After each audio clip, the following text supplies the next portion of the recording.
This time on LARP Chats, we have Unum, who now plays out of the Pacific Northwest, but started in Texas. He has a Master Owl and will shortly be elevated to knighthood. Today, you'll learn how he found LARP as a child and how a chance meeting in a store brought him back as an adult. We'll also discuss his love of weapon making, and of course, how he got started doing what he is most well known for, leather crafting. I invite you to like and subscribe to see future LARP content. And now on to the episode.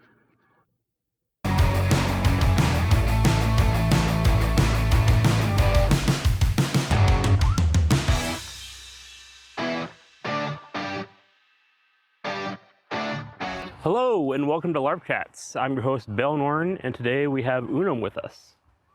Hello. He plays out of Inland Ocean, right? That's correct. That's up in Washington. What city is this? Linwood? Redmond area. Redmond area, okay. How long have you been playing Amtgard? Totaling around 7 years. There was a brief intermission of about 10 years where I filled that void with World of Warcraft. As one does. Right. But for the first year, I started when I was in high school. I played for about a year, and I quit around that time when I started getting into more online games. And about 10 years later, about 2015, I started back at the local park again and got fully into it again, and I haven't stopped since. Nice. What got you into Amgard to begin with?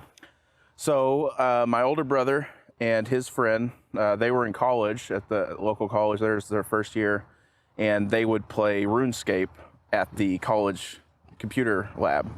And I liked playing RuneScape as well, so we would all three play there. Well, that college had a park that was the local Amtgard park. So his friend started getting into Amtgard and invited us out, and it was amazing. Like, it was the best thing. I didn't know it was a thing that you could hit people with swords and play all the armor and warriors and dragons and stuff, and it was awesome, and I was fully hooked from there. I would come out as much as I could, and it was awesome.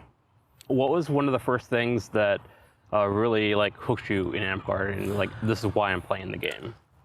I think as a kid, I would always draw stuff in class and study halls and stuff, and I'd draw weapon designs of axes and crazy swords and stuff, and I came out and people had those weapons. They're foam, but they had those weapons. They made them, and I was like, that is the coolest thing.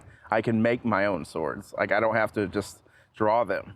I immediately took to crafting weapons, the duct tape and the bamboo and the and all. I wanted to know it all, and within a few months, I had a full array of weapons, pole arms, shields.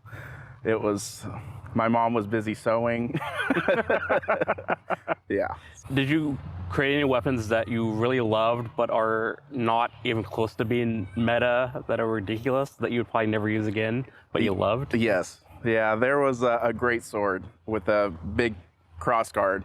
Everything on it was duct taped together. It had a cloth cover per the rules, of course, and safety, but under that cover was a nice layers of duct tape over the noodle. But it was a big, great sword, 4-inch foam, hefty. I love that sword just because it was a great sword, and that was one of my things as a kid. Is that's so cool. It was my favorite sword up until so at home we lived out in the middle of nowhere, so I had no friends to hang out with me, and I had all these weapons to play with. So I'd make my younger sister come out and swing swords with me. And that lasted until I swung the big duct tape great sword, and hit her right in the nose. She never fought me again. So I had to just wait until the weekends to come back and play. So. Oh, bummer. Yeah. You started, and then you had how many year break? It was about 10 years, I think. I played originally from, it would have been maybe 2004, 2005. And then about 10 years later, 2015 is when I started again in April. What brought you back? So I made a lot of friends, on that first year, and a lot of memories, and it's something that stuck with me. I always wanted to do again, but it wasn't the right time in my life and all that. But over that break, I had gotten into leatherworking. My dad had a leatherworking kit from when he was younger, an old Tandy kit. I was like, you know what? I want to start, making stuff. I want to do less online gaming. I want to kind of do stuff with my hands again and build stuff. And so I started, learning the trade. I got a little table and started buying tools and doing leatherwork, making little knife sheaths. And so I started doing that and more mundane stuff, and I got going on that. I loved it. Just making anything and everything. And I did that for a while. I started burning myself out on it. People were wanting me to, making the basic leather goods of, well, let's make 100 of these kinds of basic stuff like wallets or things like that. And it's like, I wasn't feeling it. Oh, yeah. And someone actually, it was my mom. She was at the Walmart getting fabric because she sews other stuff. Oh, okay. She does all that. She's a very crafty person. So she was at the local Walmart, and she saw someone, and she asked what they were getting fabric for, and they're telling her about, they do the sword fighting medieval thing in the park, and she's like, my son used to do that. And his name was so-and-so, and they're like, oh, I think I kind of remember him. and so she told me about it. I was like, oh, they're still doing it out there. They're still going. I was like, you know what? I'm going to go out again. And so I went online, found the local park again, and started just like hitting them up and like, hey, I haven't played in a long time. I don't have any weapons, but I'll make a tunic and I'll come out. So it was... I just came back out and just full-fledged until now. Very fortuitous that your mother ran into that person. It was meant to happen or something. So you're still doing leather crafting, and you're pretty good at it, I would say. For everyone at home, Unum is the one that made this crown, and I think you did a wonderful job. What was the first thing that you did for Amgard art-wise that you like, I'm proud of this work, this is like kind of energized you to kind of get you started on the path of whatever you wanted to go down? There were a couple things when I first came back. I was somewhat familiar with leather work. I'd been doing it for a year or so, and in the mundane world, I was like, well, I was getting bored with all the basic things. I want to make armor and stuff. Like I want to try my hand at that. And so I was playing a barbarian at the time, so I was like, I want to make a real barbarian kit, So I got all this scrap leather, as much scrap leather as I could find. I made this nice, orcish kilt thing, war kilt, and a rabbit for a bracer, and a shoulder pad thing. And I was like, oh, that it's awesome, but it's not something I want to wear all the time. It's not super detailed or anything like that. But the first thing I think that really gave me confidence that I had something I could do and present to the game is I made a leather bracer, and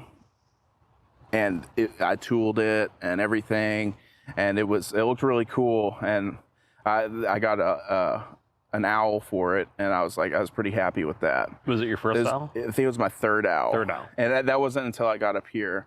When I got that, they gave me 2 owls before I left for the other stuff I had made and all the weapons and things like that. Because I never stopped making weapons.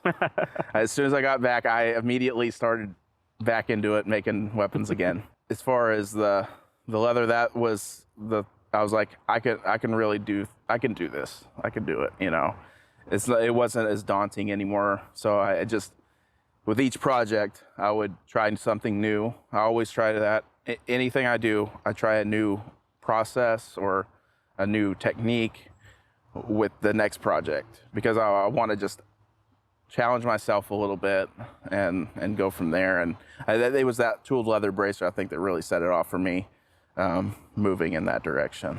I'm glad that you had one of those moments and that you remember it so well. Yeah, I do. When was the first time you went to a campout? My first campout was actually in that first year that I started, but I was underage at the time. Obviously, I think I was 17.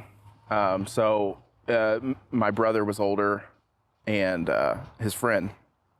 So they were 3 years older than me.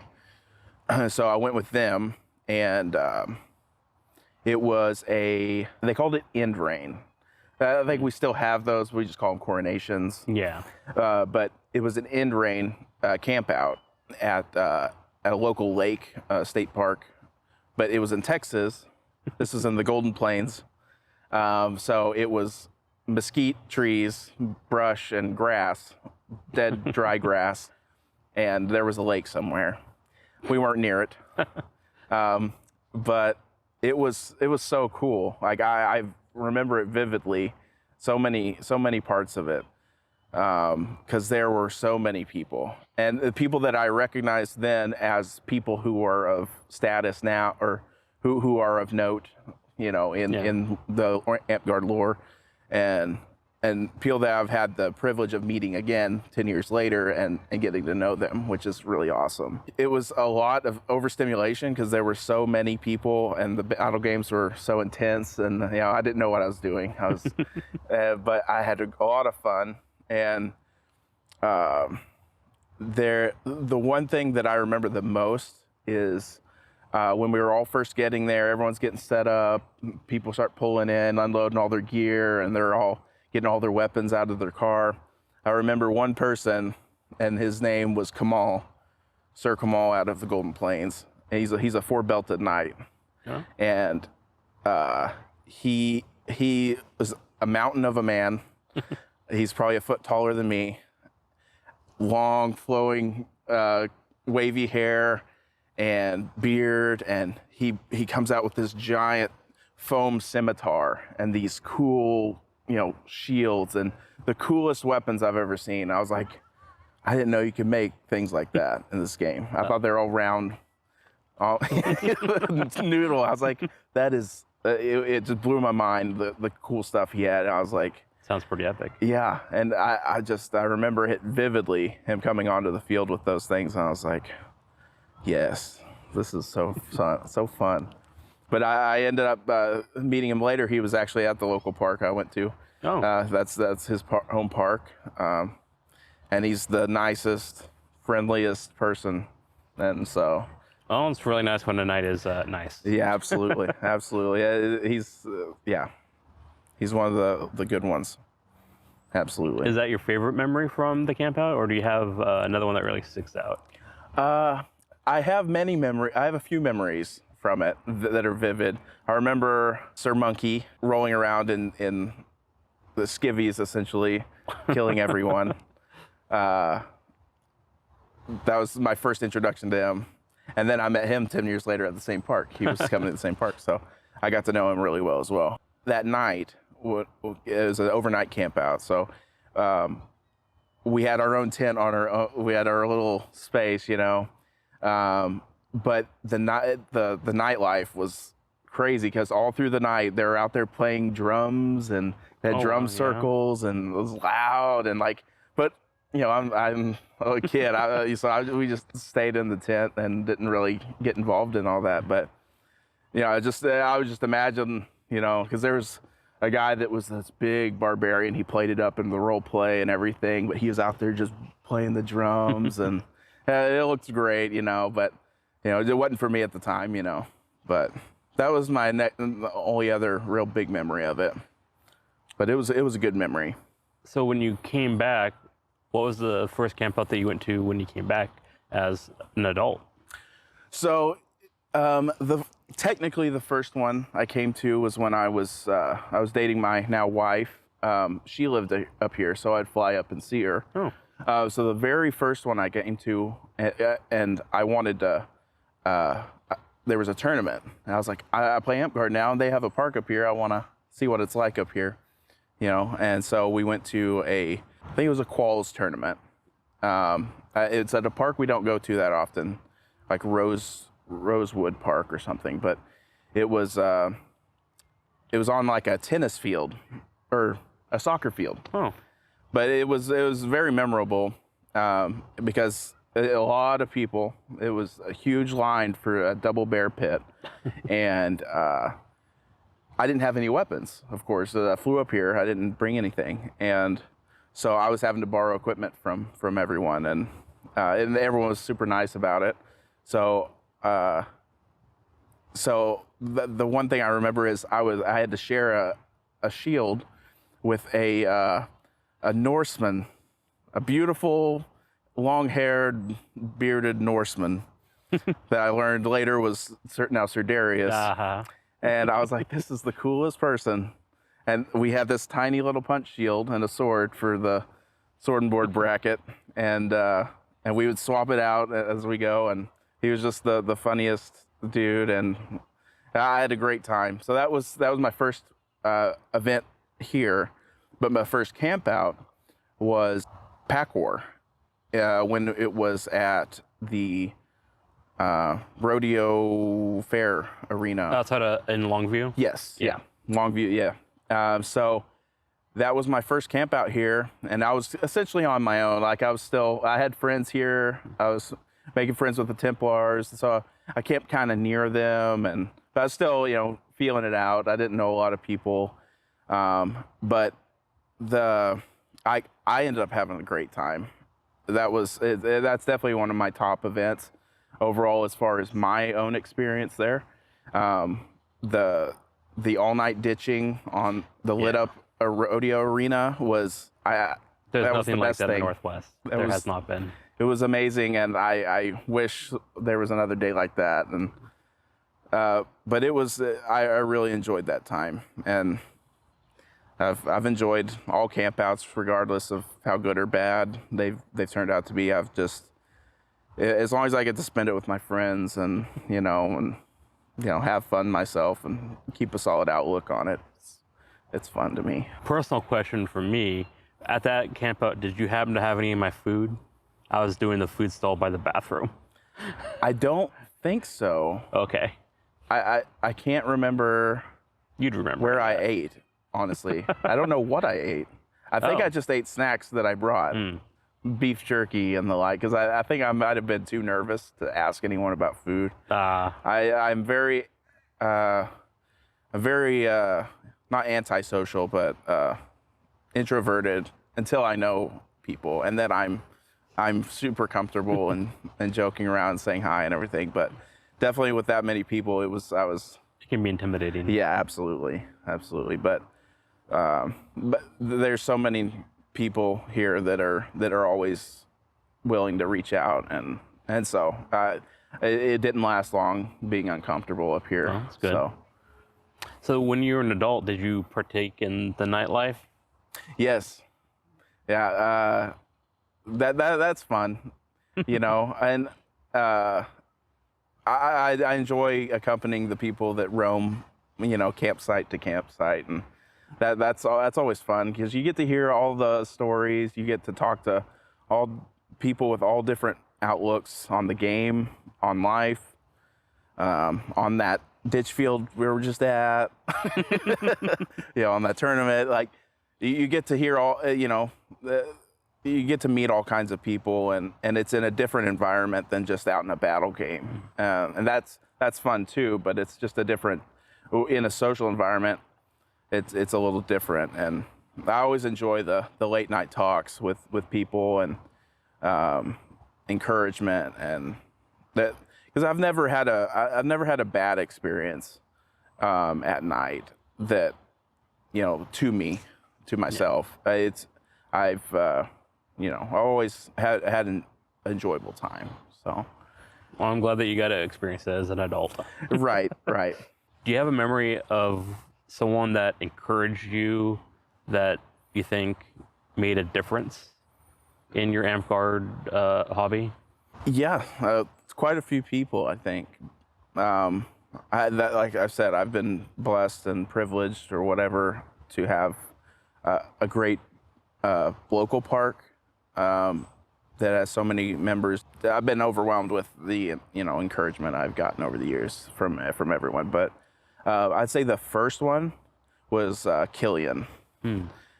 Killian has always been, like, from the get-go. He's the one that I think gave me that third order the owl, or recommended me or something. But he's always been there, like, to, he's always shooting the encouragement and this and that, and just being helpful from the get-go. And as well as Oramus. I met Oramus later because they had moved back maybe a year or so after I got here.